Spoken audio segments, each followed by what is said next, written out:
All right, let's try again.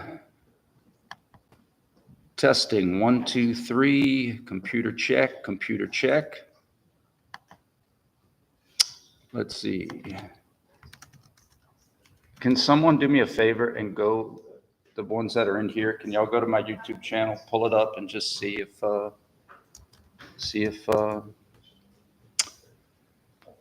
testing 1, 2, 3. Mic check, mic check. Come on, come on. We got prezzies to go through.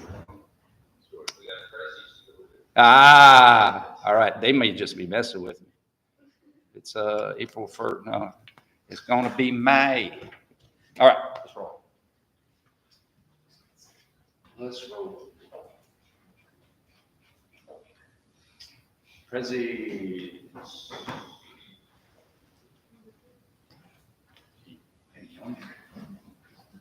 Okay, you guys. Shoulder, true. All right. Muscles pull in directions of motion. So what we really went into detail to walk down probably more of a detailed path than you're going to have to, but we just wanted to make sure there was no. So what's the difference between flexion pullers, extension pullers? That's sagittal pull of the shoulder. Abduction pullers and adduction pullers, frontal plane of the shoulder. Internal rotation pullers, external rotation pullers, transverse plane of the shoulder. And then as we know, we have this variation. Once we either abduct or flex, we can go on I-20 and we have a horizontal version of ab and add, right? Regular ab, horizontal add, and then I'm extension. So here we're looking at the transverse plane, but not from anatomical. Is just another way I'm trying to say it, right? The transverse plane, once we are abducted or flexed, that my sternum or my trunk's transverse plane is going to have horizontal AB and AD. Make sense? Okay. So we're looking at horizontal AB and adduction. So whatever muscles we're going to be using, we're going to consider horizontal AB or adductors, muscles that pull in those specific directions of motion. You see how we're at least narrowing it down? We're at least funneling it down to options that we're going to hopefully logically see. Okay, not this, not that. That's internal and external rotation, not this. Yay. All right. This one's kind of a extra horizontal AB and AD. From the picture on the left to the picture on the right, what movement is occurring? Do we agree horizontal?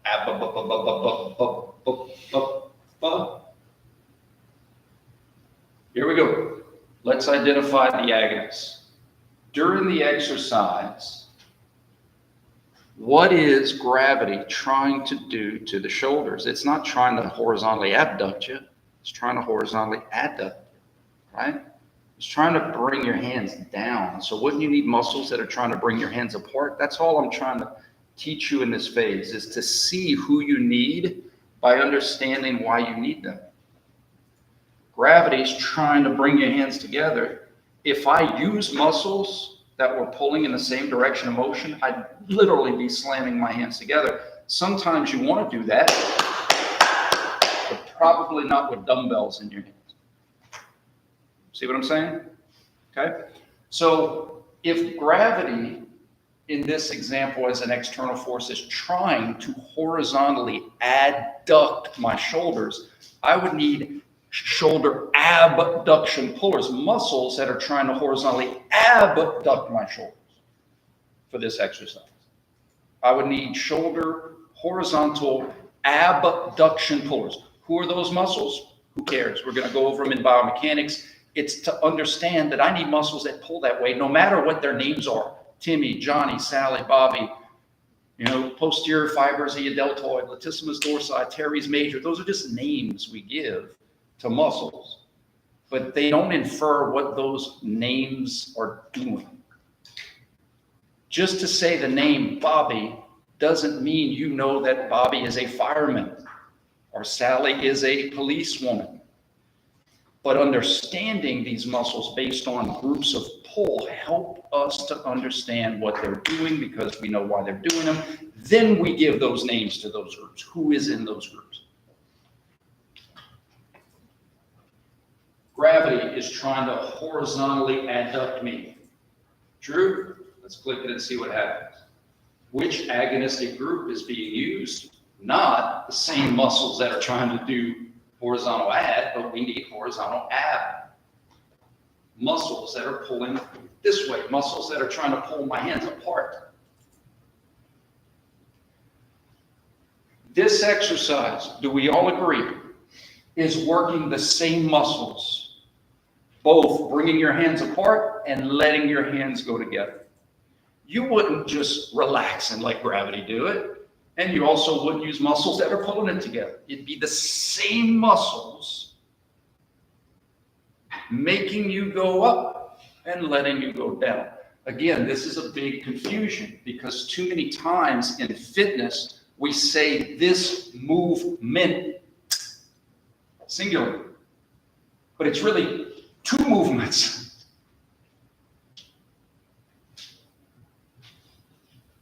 The two movements of horizontal ab and horizontal add.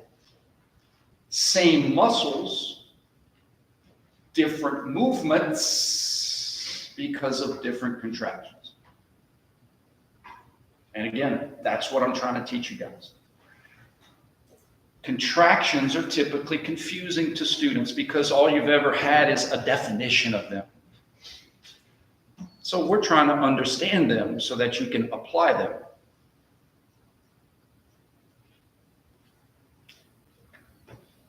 From left to right, how would the horizontal abductors be working? Again, it's so confusing a lot of times because we don't put process to it. And that's why we look at groups of muscles based on direction of pull so that we can put a linear understanding to it. Horizontal abduction pullers are going to do horizontal abduction, but only through concentric contraction. Shortening while trying to shorten, doing what they're trying to do, creating motion in their direction of pull. Horizontal abduction pullers do horizontal abduction through the context of concentric contraction.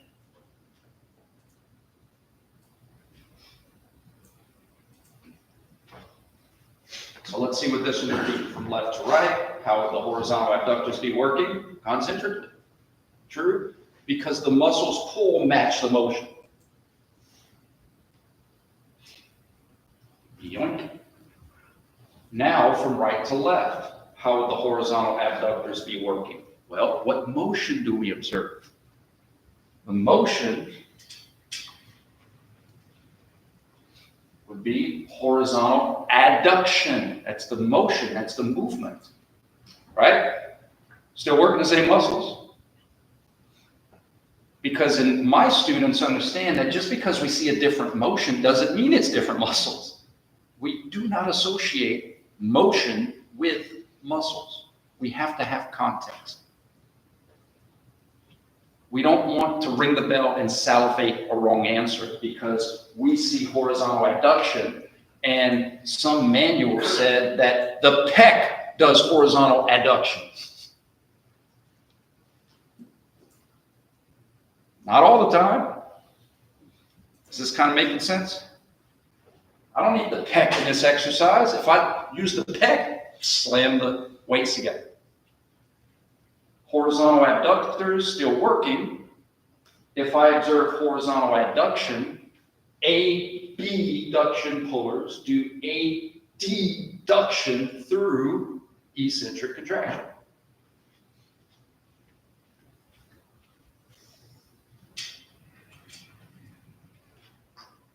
Abductors do adduction through eccentrics.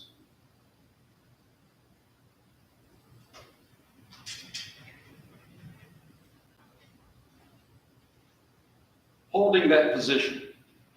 Abductors maintain that position Or another way to look at it is horizontal abductors are going to prevent horizontal adduction, right? Because that's really what's happening.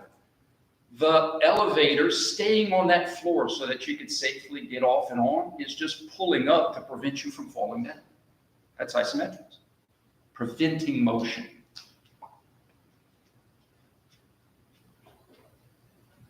Doink. And look, we did great work. Let's do this. Let's do the same thing with scapula. Why not? Because we can. What is this exercise trying to do to our scapula in regard to protraction, retraction? Is it trying to protract us or is it trying to retract us? It's trying to what? The weight. If I just relaxed. Yeah.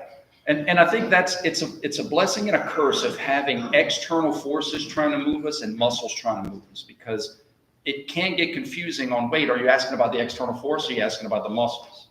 So that's why we got to not assume, take a deep breath, and make sure we clarify. You were saying about the muscles. All good. All good. The external force of the dumbbells is trying to protract us. We need retractors. Retraction pullers. Who are those muscles? Who cares? But I'm going to teach you about the rhomboids. I'm going to teach you about the trapezius. I'm going to teach you about the levator scapula. I'm going to teach you about those muscles that pull in a direction of retraction, that are trying to take your scapula and pull them to your spine. But just by saying those players right now, that doesn't infer what they're doing. It doesn't infer how they pull. But just understanding that if I have the motion of retraction, I got to have muscles that pull that way. If I have the motion of protraction, got to have muscles that pull that way.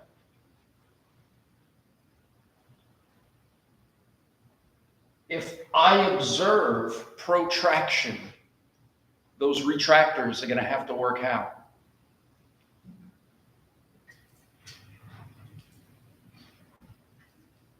Retractors are going to allow protraction through eccentrics. And coming up, that's good. I'm going to observe retraction, right? Coming up, down protraction, up retraction. Retractors do retraction through concentrics.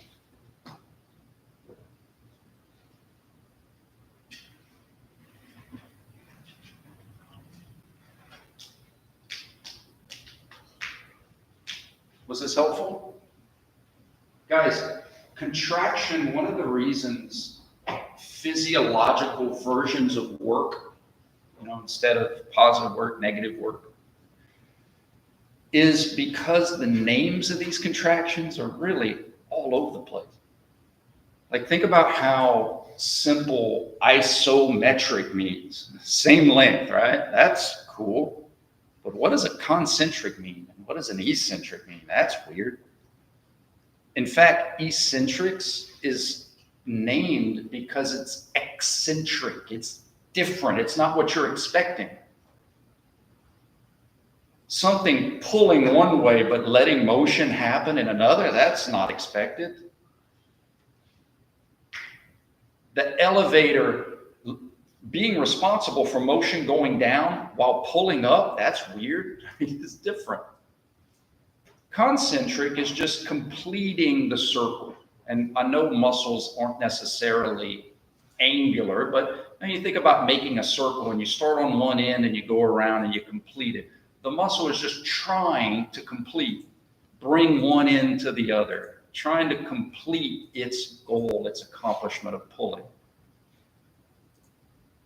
But that's weird. Isometric, not weird. Concentric, eccentric, weird.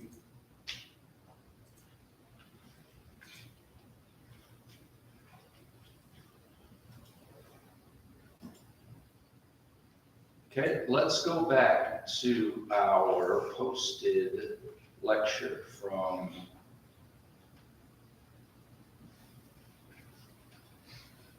where's it at?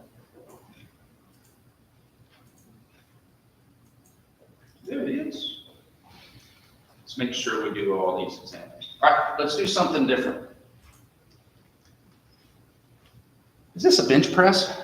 Just context clues, guys. We don't have to be, we're all kinesiology majors, or in my case, an alumni. I sat right there in that seat. I was one of you at one time. So we're all kind of in the same family. Yeah. Sometimes dysfunctional, but the same family.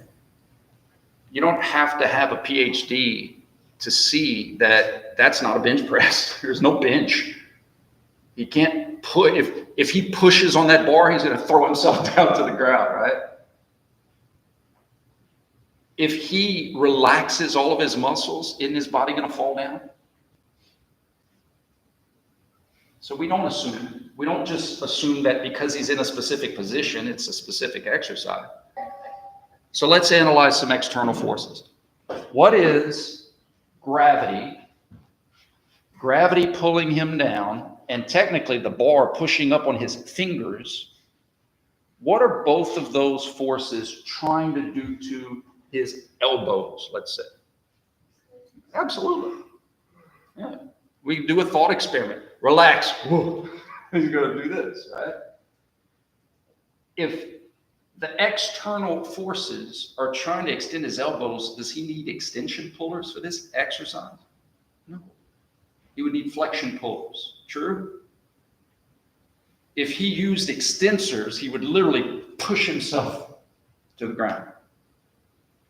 He needs flexion pullers. Campbell, why don't you just say bicep? That's cool. It's not alone. There's other muscles. And the word bicep, the two-headed muscle, doesn't infer what it does. And there's a lot of muscles in the body that aren't glutes, quads, hams, bis, triceps. Okay? We need elbow flexors. When he pulls himself up, what motion are we going to observe? Flexion.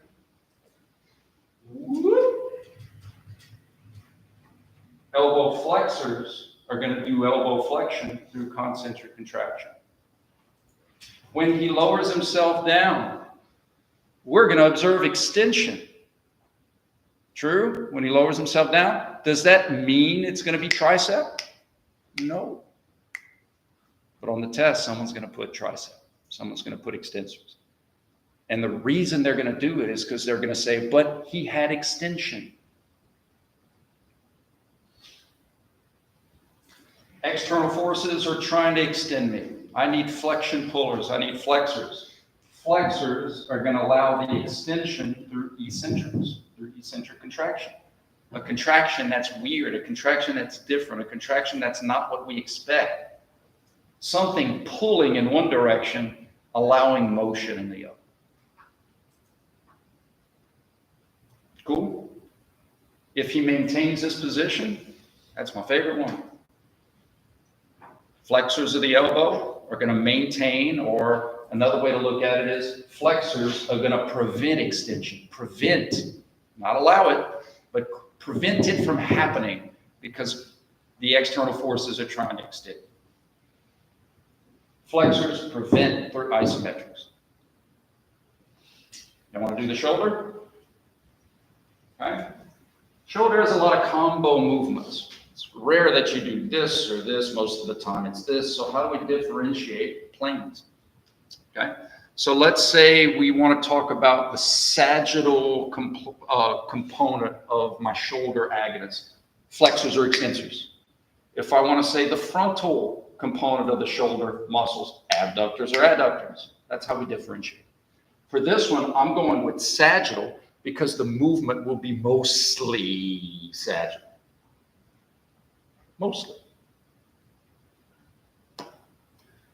Are the external forces trying to flex my shoulder or extend my shoulder? Do I need flexion pullers? Does that make sense? I would need extension pullers in this exercise. Does everybody understand that? If gravity and that bar are trying to make me flex, I don't need muscles that are trying to do that. Once again, I would throw myself down to the ground. If gravity and the bar are trying to do this, I need muscles that are trying to make me do that.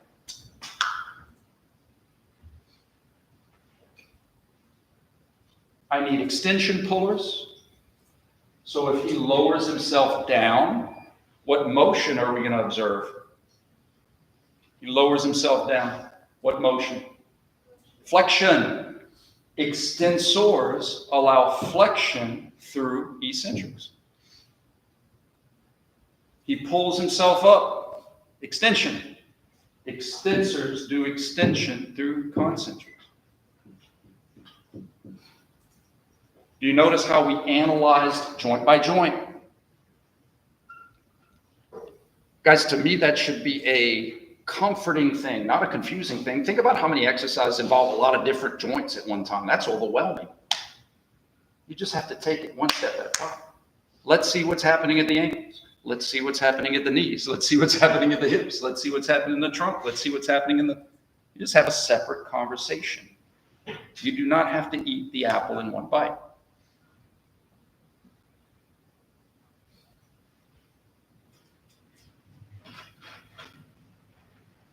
Any questions, clarifications? This one should be easy. We don't assume. Elbow exercise. Cable's trying to flex them. I need extensors. I observe extension, concentric. I observe flexion, eccentric.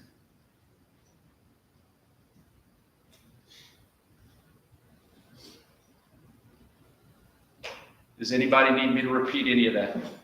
I'm just showing you the so what, right? I mean, we took our time to walk the path, but now it should be, well, what's that machine trying to do? Trying to flex his elbows.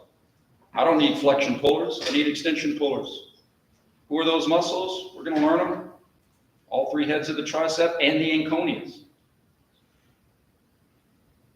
But more important than that to me is teaching my students how contractions truly work and how they truly influence our motion. Because what we cannot do is say bicep flexes, tricep extends, because that's going to trick us into thinking I'm working bicep from right to left, and you know that's not true. You know that's not true. But if all you've ever done or all you were ever taught was bicep flexes and tricep extends, can you see how that would be confusing? I do.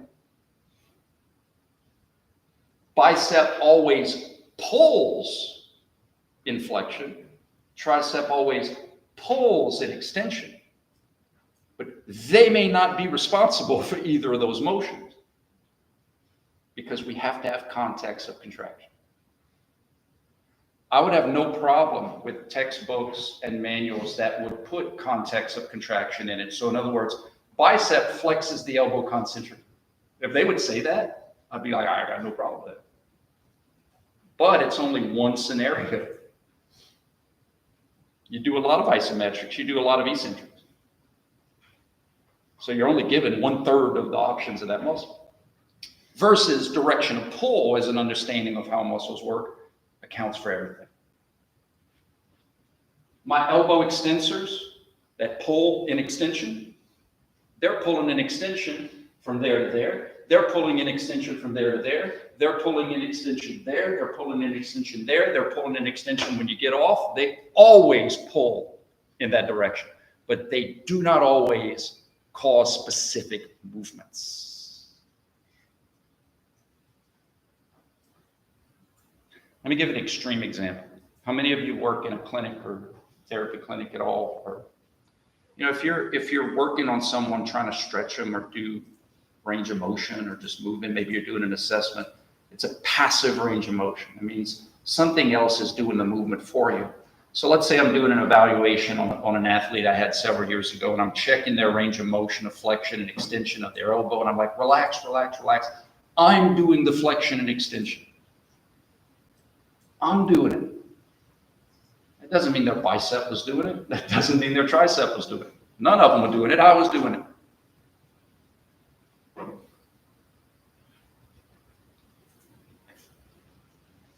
We have to have all three variables, guys. Agonist based on pull, movement, and context. That's very simple. Let's do the calf raise exercise that was asked of me before class. Yoink. Let's get a good before and after. Let's go.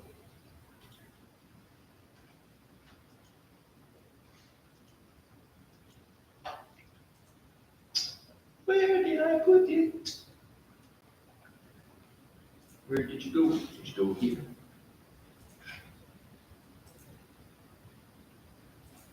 All right, yoink.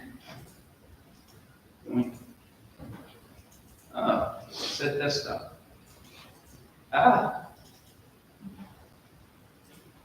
Glitching. All right, you guys.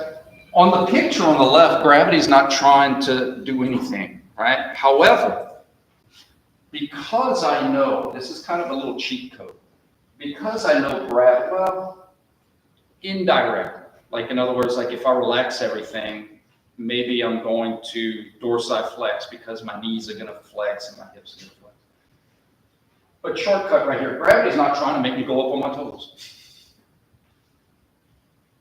And gravity's not trying to make me bring my toes up, is what I'm trying to get to. So if gravity is not trying to make me go up on my toes and muscles can only pull, I have to make myself go up on my toes. Or another way to look at it is, instead of looking, because some exercises, the external force isn't trying to make you move until you start the movement. That kind of makes sense?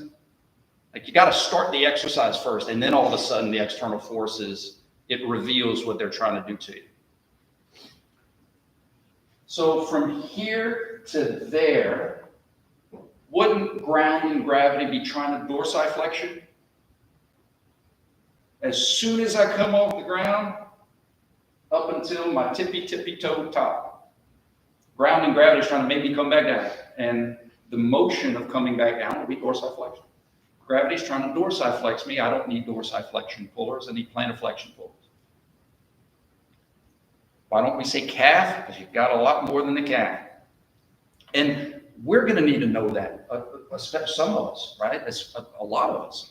That it's not just gastrocnemius, it's not just soleus. You have tibialis posterior, flexor hallucis longus, that's a name for your big toe. Flexor digitorum longus, peroneus brevis. You got a lot of muscles on that team.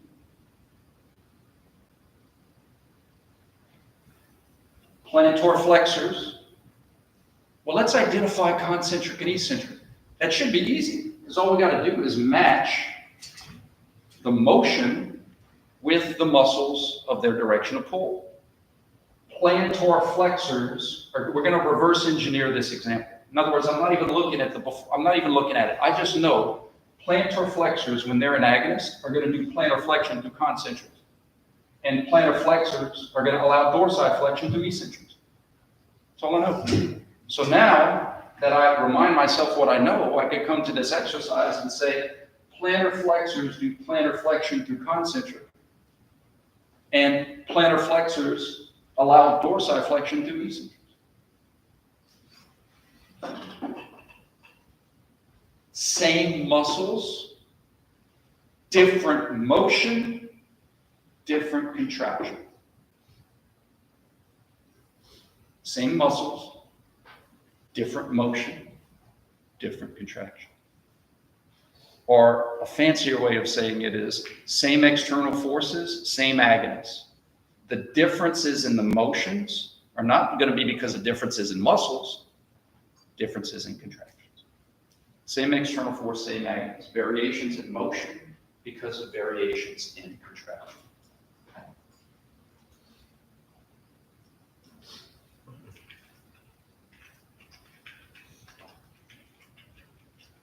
All right, guys, I need to segue you to some harder examples.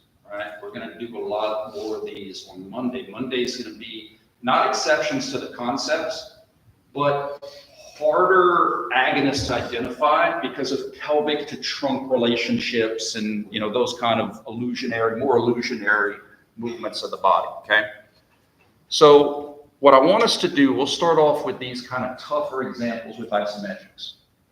So in other words, even though the motion might be tricky, the contraction won't be when we start off. Windshield wiper exercises, there's going to be rotation of the pelvis, and because the upper extremity is fixed, there's going to be rotation of the trunk. Okay?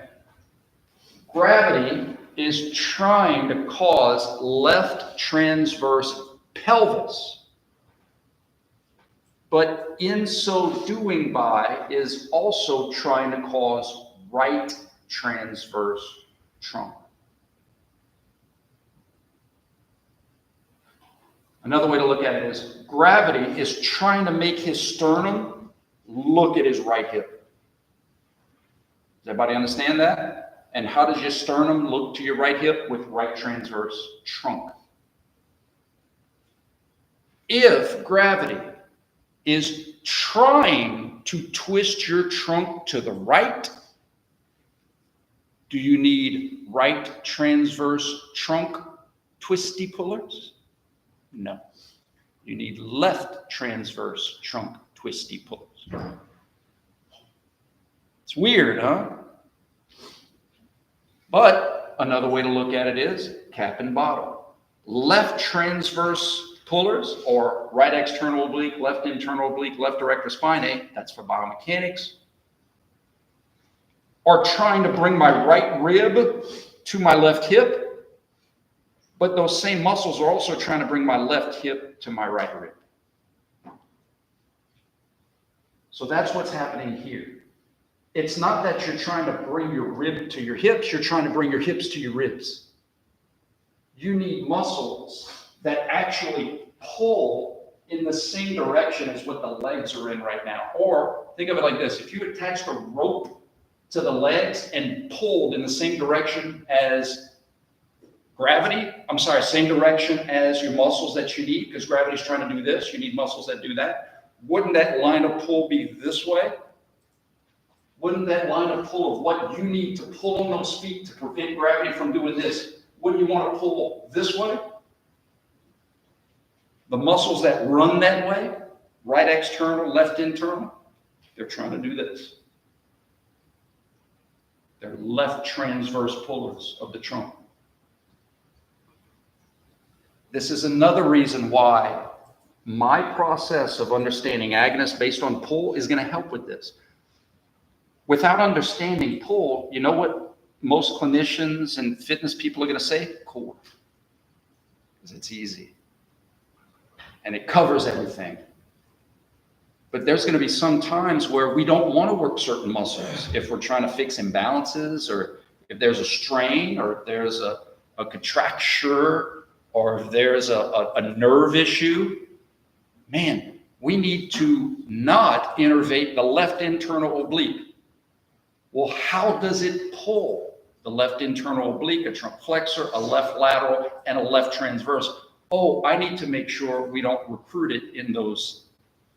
So I need agonists that are going to pull this way. I need agonists that are going to try to pull this way.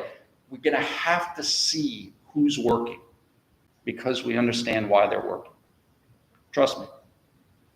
So let me do this one again. How do I know? I could be talking to a colleague and they're like, well, Brian, how do you know what specific muscles are working in that exercise? I'd be like, well, that's a great question. Let's break it down. Gravity's trying to left transverse pelvic, thus gravity's trying to right transverse trunk. Immediately I know I don't need muscles that are trying to right transverse trunk me. I need left transverse trunk rotators, because I see why I need them. Once I identify my agonist, I can look at motion. In this case, we didn't have motion. But once I identify my agonist, I can say, okay, the feet start to go down, the feet start to come up. But biomechanics is going to allow us to say, well, who are those left transverse trunk pullers? Right external, left internal, left erector spinae. We're going to get there, I promise. But that's why it's so important to understand how muscles work based off of their pull, based off of our needs, Because if all I did was throw a bunch of individual names of people at you that are majority of Latin,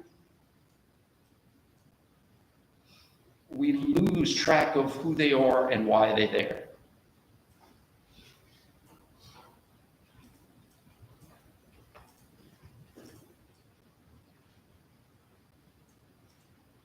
Let's play a game. Not like Saul. That's feet come up. Feet come up. Now, what I would do if I were you, I did not mean that to sound like Dr. Seuss. This gets confusing. So I would keep the process.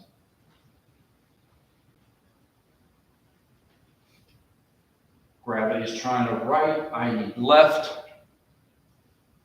Left transverse trunk rotators. If his feet come up, what motion would be happening at the trunk? His sternum is going from looking more to his right to looking more in the middle. True? So what motion would that be? Left transverse trunk. Ooh, cool. Left transverse trunk rotators are going to do left transverse trunk rotation through concentrics.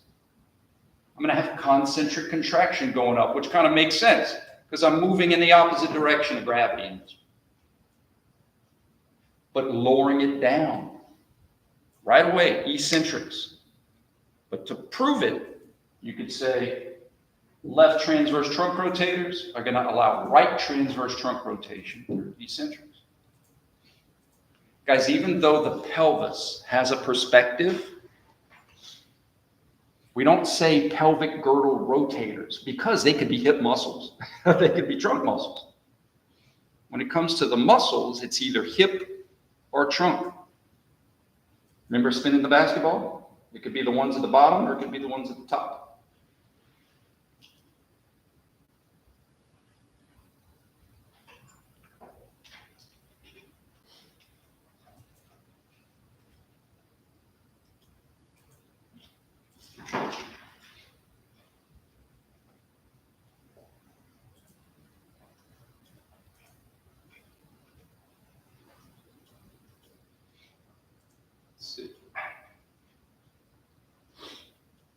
Get to that when we do stretches.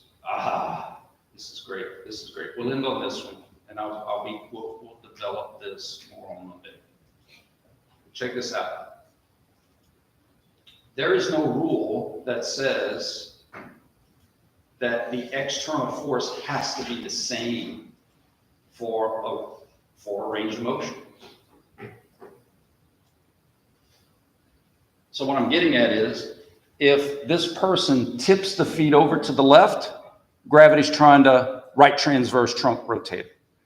If the person tips the feet over to the right, gravity is now trying to left transverse. So a full range of motion from one end all the way to the other wouldn't work the same muscles the whole time. Does that make sense? I'd be working one set of trunk rotators tipped to the left, and then once I tip back over to the right, I'd be working a different set of muscles. Who are those? Man, that's confusing to me. I don't have it memorized. What I do have is a particular set of skills. From, what's that movie Taken? We already did the one tip to the left, so let's tip it to the right. Gravity would be trying to twist my trunk to the left. I don't need left transverse trunk pullers. I need right transverse trunk pullers.